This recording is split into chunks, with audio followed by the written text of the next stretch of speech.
I, 27 female, screamed at my husband, 28 male, over his hobbies, and now he's changed and I don't know how to fix this. Hey everyone, I need some advice about a situation with my husband. I'm 27 female, he's 28 male, and we've been married for 4 years. He has a room where he keeps all his hobbies: sim racing, aviation setups, soccer analysis tools, Lego sets, music production equipment. Basically, it's his sanctuary. He's super analytical and loves writing down and dissecting things, from sports to politics. He's slightly on a spectrum and very introverted, so he doesn't have close friends. I'm really the only person he shares everything with. He's always inviting me into his space to be part of his interests.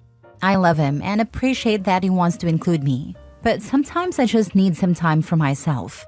Recently, I snapped. I yelled at him, saying some hurtful things that I didn't mean, like how his interests bore me, that he needs to get a social life, and even questioned why I married him. I regret every word, but my anger got the best of me and I couldn't control it in that moment. Since then, he's completely changed. He stopped spending time in his room, moved to sleeping on a couch, and barely talks to me. He even ignored our usual tradition of watching our home nation's soccer team play, something he'd never skipped before. Instead, he was working on his laptop, breaking our no work at home rule. When I asked him about it, he said he didn't care about the game and mentioned that maybe he should be more like his father, who's a workaholic and who my husband idolizes. He even added, I don't blame him for divorcing at that age now. I've apologized multiple times, but he just says, it's okay, maybe you're right, and shuts down any attempts I make to talk about his interests. I'm terrified he's considering divorce. I know I messed up, but I don't know how to rebuild trust and help him feel valued and loved again. I don't want to lose him, but I'm unsure how to approach this and make amends. Any advice? Now for the top advice. You didn't just criticize his hobbies. You degraded him, saying he needs a social life and asking why you married him. Did you even try to talk to him frankly before you snapped? Did you tell him that you needed some space? Or did you just stuff it all down until one day you screamed it all out? Instead of apologizing, I suggest that you see if he's willing to go to couples counseling with you, where y'all can work on communication and trying to move past this incident. Seriously, she literally just told him that they have nothing in common, that he is a bore to her, that they can clash on fundamental levels, like the social thing, and outwardly questioned why she married him in the first place. And now she's surprised he's thinking about divorce? Girl, you are the one who put that idea in his head, and then yelled a laundry list of valid reasons for him to leave you. Honestly, I also wonder why you got married. I hope he does get a social life. Maybe he'll meet someone he actually has something in common with. I have a relative who complained to me that her husband was forever in their garage tinkering on an old car. Apparently, he should have been inside talking to her. I asked whether she'd ever thought of going into the garage with some drinks and a chair and chatting with him and reading. She said no, and then pointed out to her that unlike her first husband, at least she knew where to find him during his leisure time. Her first had several girlfriends. She just looked at me for a minute and then stopped complaining. There is a comfortable chair in their garage now, as well as a television and a small bookshelf. I'm no hero, but 20 years later, they're still happily together. Questioning why you married him is a really awful thing to sling at someone, regardless of anger or honesty. You can talk out what you regret saying, but him pulling away is understandable. Right, I was saying there's no way one can come back from saying stuff like that. That is hurtful, and quite frankly puts off a lot of people. I wouldn't even be surprised if he chooses to move out at some point. He's already isolating himself from her, which is step 1. She broke him. It's hard for any man to come back from that.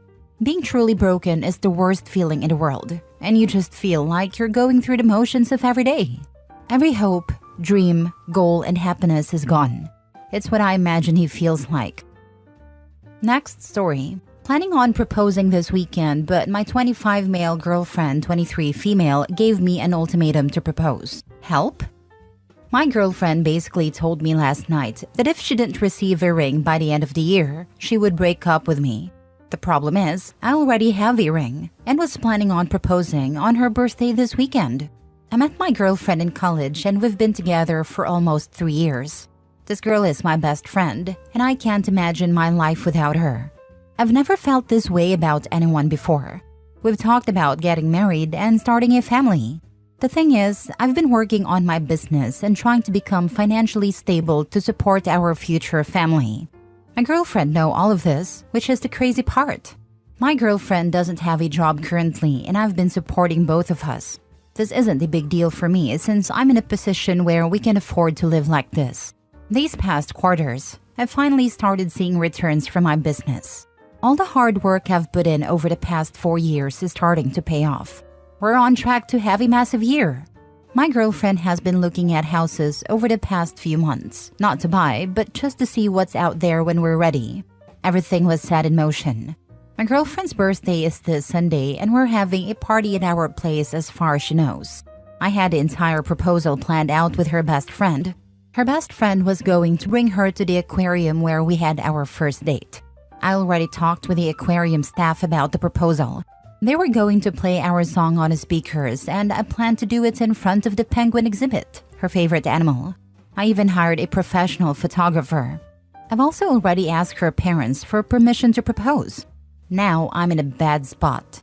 I feel like I'll lose either way. Last night, during dinner, my girlfriend suddenly broke down and started crying. I've never seen her like that before.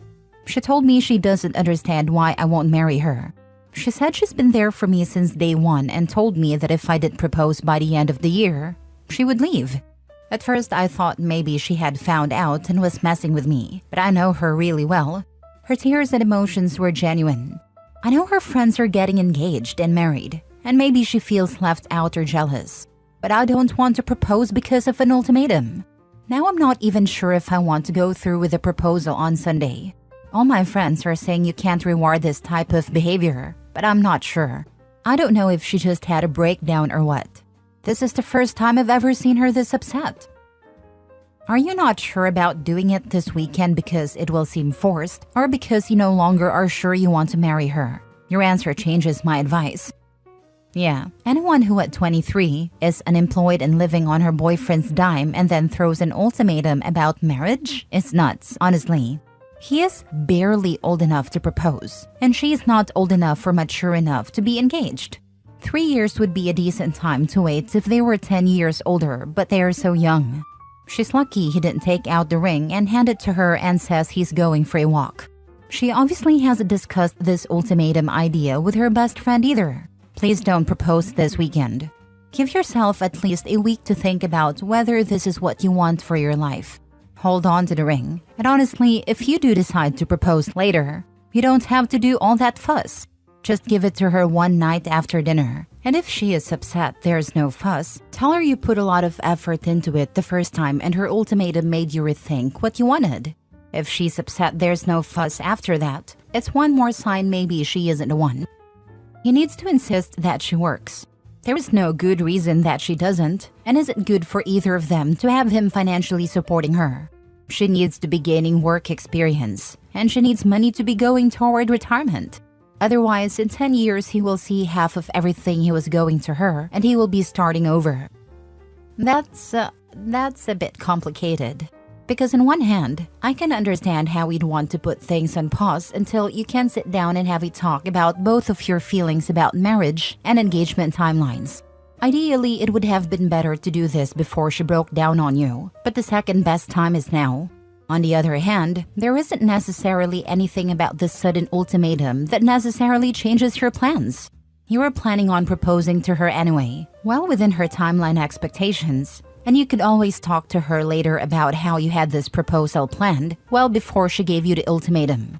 In my opinion, have a talk with her as soon as possible about each of your feelings on marriage and wedding timelines, and confirm with her that you're on the same page. Then carry on with the Sunday proposal. Oh, and let us know how it goes. It's also not as if he could throw that entire proposal together in 48 hours with a photographer and everything. And if she thinks so, he's got the receipts. Honestly, bad breakdown worthy conversation, but not a complete deal breaker if the rest of the relationship is okay. I don't really understand why he wouldn't just tell her it was gonna happen and she shouldn't worry about it while she was crying. Why let her girlfriend got wrong out for the sake of his surprise? Now for the update. I want to thank everyone for their responses and advice. One of the questions I'm getting is why my girlfriend doesn't work. She just graduated last year with a degree in biology. Unfortunately, she's been having a difficult time finding a job because we live in a rural area. She's always there for me when I need her help with my business. Honestly, I've already told her that she doesn't have to work if she doesn't want to. I had a conversation with her best friend last night, and she informed me that she might have said some things to throw my girlfriend off track. I didn't tell her best friend about my girlfriend's breakdown. Since the whole thing happened, my girlfriend has been a bit distant and has been giving me the silent treatment. As of right now, I'm 80% leaning toward going through with the original plan. I still want to marry her, but the ultimatum part is bothering me. Like, how could she say she would leave after everything we've been through together? Her best friend and little sister are flying in tonight for her birthday/proposal on Sunday. Two of my closest friends, who are basically my brothers, are coming also, the ones y'all referring to as idiots. And yes, they are singles. As for why I planned a proposal on her birthday, it's because when her older sister got engaged on her birthday, she told me that's what she wanted. Regarding the ring, I've had it for 2 years already. I bought it when we went to the mall during college and she showed me her favorite ring there. I actually just finished paying off the credit card for it last month. Do I think she's actually going to leave on January 1st? No, I don't think she would actually leave. Knowing her, she might leave for the day, but she'd be right back home before it gets dark. Last story. My 40 female husband, 40 male, has been going to therapy to work on his temper and his therapist reported him to CPS. He's saying he no longer go to therapy because of this. How do I keep him engaged in the therapy needed to do the work? So me, 40 female, and my husband have been together for about 10 years, married for 5 of them. We have 1 child, 3 male. My husband has always had a short fuse, been argumentative, and struggled with managing his anger. It's taken me a long time to convince him to go to therapy. About a year ago, he finally agreed to start. However, it recently became clear that he hasn't been open and honest with his therapist, and I've continually encouraged him to be transparent so he can address his issues. For reference, he's never hit or hurt me or our son. I describe him more as a yeller, someone who tries to avoid conflict by being loud. This isn't a healthy dynamic for the home, so I've been insistent on him seeking help. In rare instances, he has thrown something, never at me or our son. One of these instances was recent, and I told him he needed to be honest with his therapist to help him understand why this is his reaction and to work on healthier responses. He had a session this week and asked to increase the frequency of his sessions. I was relieved that he was being honest and recognized the need for more than the monthly sessions he had been doing. However, today's CPS left a card on my door and wants to talk to me regarding concerning behavior with Dad. Clearly, I know who made a report, and so does my husband. I've already arranged to meet with CPS. But now, the issue I'm facing is that my husband, who was already distrustful of the system and sensitive to the stigma surrounding it, has become even more distrustful. I'm also feeling frustrated because this specific incident was something I'd consider reportable. He threw my son's Play-Doh into the yard after my son played with it on a deck and refused to clean it up. I'm a PhD clinician, so I'm very familiar with the system and extremely protective of my and my son's safety and well-being. While my husband's temper is a current challenge, he has been actively taking steps to work on it. I love him very much, and I love our family. As long as he's committed to making changes, I've agreed to support him. I've made it clear, though, that I will leave if things don't improve because his temper and unpredictability aren't healthy for our home. Now, he's told me that he's going to stop going to therapy because, in his words, this is what happens when I'm honest in session. Does anyone have advice on how to keep him engaged in therapy? I'm feeling a whole host of emotions, mostly sadness that someone seeking help was reported for an anger outburst, reinforcing his distrust in the system and discouraging him from being honest in his self-work. I'm also frustrated that his therapist, who has repeatedly reminded him they're a mandated reporter, didn't feel the need to tell him they would be reporting this particular disclosure.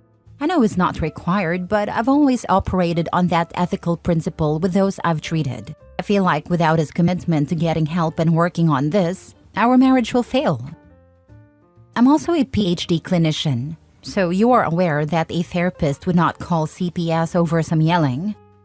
Also, if it wasn't the therapist, he threw it outside, so maybe the neighbors had enough of him flipping out and yelling at his family that they made a phone call. I mean, if he's been like this always, there are plenty of people probably worried about the kid. This is my thought too. Sounds like neighbors have heard lots of frequent yelling and the sounds of things being thrown. That would be my top bet. The kid is 3 years old. There is no reason to scream at a 3-year-old and throw his toys out in the yard. Kids this age need to be talked to in a normal voice and told what they've done wrong. Maybe he gets a timeout. This guy should not be parenting until he gets his anger under control and learns how to be a father. Yup, and to a little child, that kind of behavior tends to kick their nervous system into fight or flight. A rageful caregiver is an existential threat, and a little toddler's brain/body has no way to know that grown-up, who they rely on for basic needs and love, isn't going to physically hurt or abandon them. In fact, even for adults, dealing with someone who is raging out by yelling and throwing things can have a similar effect. It's just that with kids, the consequences tend to be much deeper as it literally shapes how their psyche and nervous system develop. But for example, in many places it is legally considered physical assault to do things like punch walls, throw objects in rage, get up in someone's face while screaming, etc. Even if you never actually hit the other person. If there is threatening behavior that would cause a reasonable fear that the person may physically attack you, that can legally be considered assault. A person's body might react to those things as imminent threats, so even if the person never hits you and only the wall, it still causes harm. Healthcare professionals are required to make referrals if there is an indication of abuse. So it might not have been the therapist who dropped the dime, if what you are saying is true about his behavior. Yes, you are correct. However, the state I'm in requires a 24-hour response to any report.